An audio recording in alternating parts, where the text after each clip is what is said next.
Hi, everybody. It is Fee here. I am dropping in to talk to you today because we really want to focus on regulating our systems before we start seeing some massive results.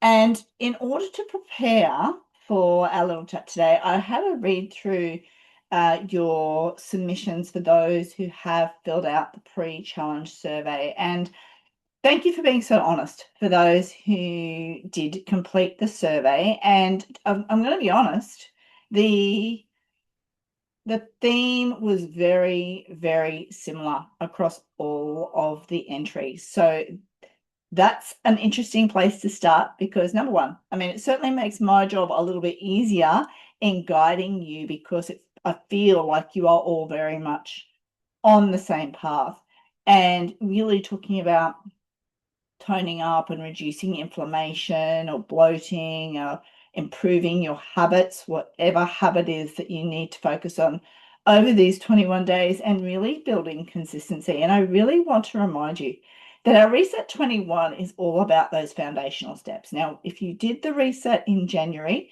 you know that we laid down some great foundations around nutrition, particularly, and movement, but it's more than just calories in, calories out. It's more than just ticking a box every day to make sure that you have moved your body, because really at the end of it, I want you all to feel confident, proud of yourselves, more energetic, and balanced. I want you to feel like you are a little bit more in control of your health than you felt when you started those surveys for me at the beginning of this month.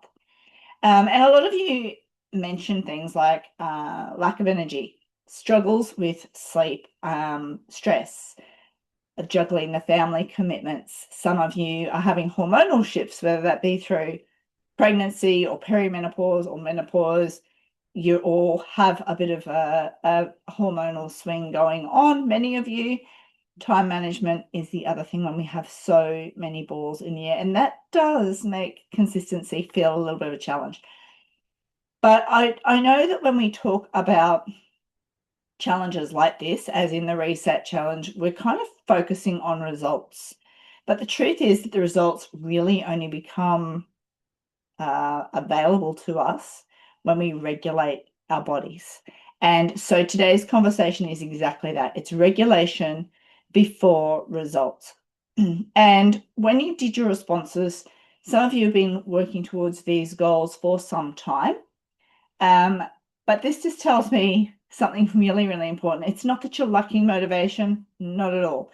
You don't even lack the knowledge to know what you need to do because you already know what supports your health. And if you are in this community, then you are getting the best of both worlds because you're finding out a lot of this information as you go. But life gets in the way. We have stressful events, busy schedules, family, lack of sleep, the hormonal changes. And when life gets full, our routines definitely fall away. So you're not starting from zero. That's the most important thing. This is not kind of reset day one was day one. It's probably your day, I don't know, 4,562, wherever you are up to. But really, I want you to concentrate, excuse me, during this reset on rebuilding your rhythm again. And that's where we're going to focus today. I have a frog in my throat. So, excuse me while I clear that. One of the most important concepts when it comes to health science is called homeostasis. And that is the body's ability to regulate and maintain balance. Because your body is constantly working. It's trying to regulate your blood sugar, your hormones, inflammation, digestion, your sleep cycles, your energy levels. There's so much that our body innately tries to restore that homeostasis. But when we are experiencing ongoing stress and the poor sleep, inconsistent eating, or maybe we're not nourishing our body with what it needs, maybe we're not moving as much as we want to, then your body will definitely become dysregulated. And when your body is dysregulated, this is where things like fatigue, cravings, weight gain, digestive discomfort, mood swings, and that all leads to really crappy sleep. So this is what dysregulation looks like. And this is why I'm saying it's really important that we focus on regulation before we can even think about getting any results. I hear from clients like, I'm trying so hard, nothing's changing. I'm doing this and I'm doing that and doing that. It's not about more, it's not about layering. It's actually just about taking a breath, and taking your body out of that survival mode. If you've listened to anything that I've spoken to in previous resets, I talk a lot about, get my parachute hands out, the parasympathetic nervous system that brings us back down and regulates, and the sympathetic nervous system that throws everything up in the air. That's our fight or flight. And when we are in sympathetic nervous system, in that fight or flight all the time, our body is in that survival mode. We can't regulate a damn thing, I'm going to be honest. So the goal of this reset, I want you to think about shifting back towards regulation. So what does that even look like? It's like small daily signals of safety for your body to just get that stability and back into that homeostasis. So let's start with nourishment. Many of you mentioned improving your quality of your meals. Reducing snacking was another one. Getting your food prepping organized, improving particular uptakes of certain minerals, calcium, iron. So there was a lot of chatter and a lot of great information that I was able to source from your survey. So thanks again for doing that. So when I always talk about steady nourishment, I always talk about that balanced meal. Number one, protein. Women, we are very protein deprived. It's not easy. I'm hand on heart, I know. As an active woman in her 50s and lifting heavy weights and paddling and sailing and all the things that I do, I need to get to about 140 grams of protein a day. And that sometimes is not as easy as you would even think it could be for me. Sometimes I'm kind of getting to midday going, hang on, I've had this. I need to make sure I've eaten this and this before the end of the day to try and get closer to that 140. Now, I am a good meal prepper when I'm a good meal prepper. But weekends like last weekend just threw me out of balance. And so my normal routine was out of whack, which means instead of just being able to open the fridge and having what I need there prepped, organized, knowing I'm going to hit my target every day, I am not as organized this week. However, it doesn't mean I've thrown the baby out with the bathwater. I am still working consistently and grateful for Perform, particularly with a scoop of chocolate complete in there, because that can sometimes boost what I need to get over the line. And if you're not using Perform, then do yourself a favor. Invest in your health, because if you think about the on the go, what you grab, what you're paying at the supermarket for, maybe not as high quality as we have in our Perform, it's actually serving your health long term, and the satiety makes you feel fuller for longer. I love my Perform with a scoop of chocolate complete. Tastes like a cherry ripe. I just make it on water. I'm not adding anything else, just shaking it really, really, really well to blend it. And it is my absolute go-to because that's giving me 30 grams, which is great for me as a baseline or a top up at the end of the day. Now, I'm not suggesting that all your protein comes from a shake. You do need to actually consume foods that are protein rich. So make sure that you're actually chewing some food as well. Meals will include protein and fiber. Again, fiber is one of my favorite things to talk about. No doubt you have encountered this along the way. Fiber only comes from plants, and we need to ensure that we're getting a vast variety, lots of color, lots of varieties, so that lots of varieties and color create lots of diversity in your gut microbiome, which is where everything happens. And also healthy fats, okay? So these things are really important because they stabilize and regulate your blood sugar, your gut microbiome health, all those happy little bugs we want in there, your hormones, and your energy. So planning meals ahead is really important. Normally for me, it's a Sunday, market on Sunday morning, food prep on Sunday afternoon. A couple of hours in the kitchen saves me worrying about what I'm going to eat during the week.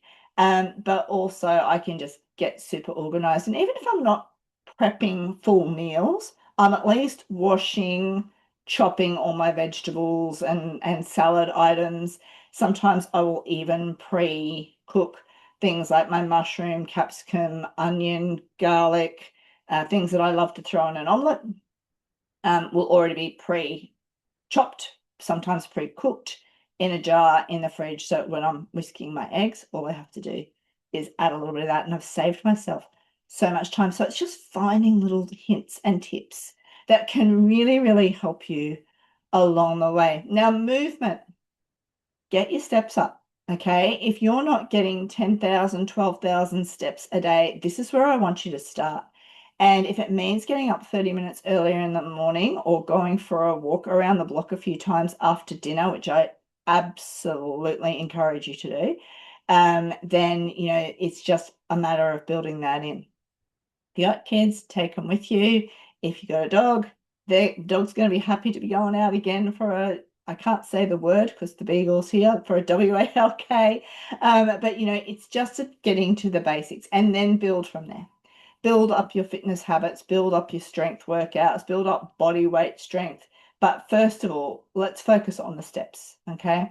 Because movement, of course, is also there to support homeostasis, metabolism, mood, insulin sensitivity, muscle strength, and circulation. This is all really important. So consistency rather than intensity over these 21 days. 20 minutes of walking most days can be very, very powerful. So aiming to get up those steps, okay? Do you know what? Even if you're marching in front of the TV and you're moving, it's better than sitting on your butt. Now let's talk about sleep. Sleep and recovery. Sleep came up in several of your responses, and whether it's a baby waking up at night or the hormones, the pregnancy or the hot flushes or whatever it is, the mental stress, you need to work on sleep quality, and that means winding down your evening. Wind down ritual is so important. It will set you up for sleep. And do your own research and check in that it's the right for you. But I swear by tart cherry juice. And tart cherry is in our Perform, right? Because it's a recovery blend. So tart cherry juice, you can get that from Chemist Warehouse up in the back section in the fridge. A little bit of tart cherry juice at night is also a great way to help you wind down. Find a herbal tea that you like. Stop eating after that last mouthful of your dinner. That's it. No more food. Have a herbal tea. Do something to relax you. Try to get away from the screens. That means turning off the TV. So be it. You need to kind of really get yourself set up so that you can wind down. And I know the mum life. I know I've lived it. I've fallen asleep in my son's beds many more times than I would care to think of because I'm just of sheer exhaustion. But the ritual of getting them to sleep, reading them a story, pretending you're asleep and actually falling asleep, that can be a struggle too because your body's ready to wind down. It's going, yay, we're going to go and wind down. And then next minute, your child's asleep and then you're up and you're doing 1,000 other things. So try and figure it out that makes your evening flow from getting little ones into bed into getting your own wind down. Because that's also going to help with your stress and nervous system regulation. When we are stressed and our nervous system is out of whack, it challenges our relationships. It makes us feel overwhelmed. It just, again, we're back in that fight or flight. And small little practices can be really powerful when it comes to our nervous system. Spending time outside, get your shoes off, get your feet on the ground, grounding. You might remember it was a big thing, probably a couple of years back. Grounding, grounding, grounding. It's so true.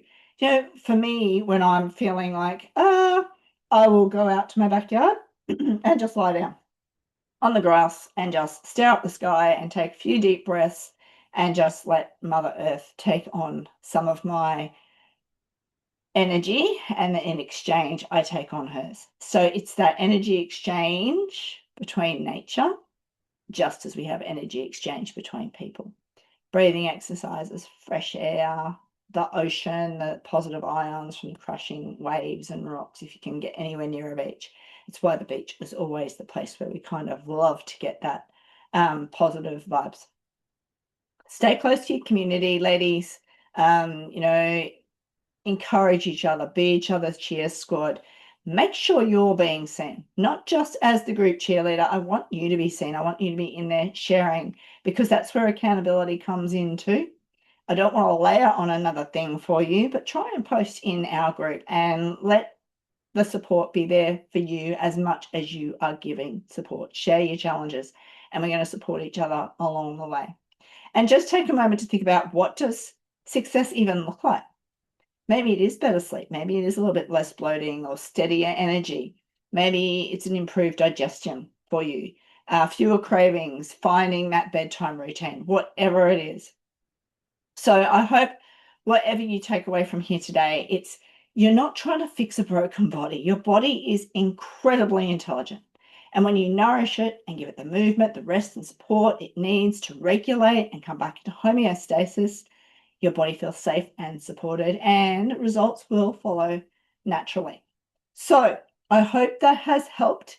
I look forward to working with you continually as we work through our reset 21 of March. Thanks, ladies.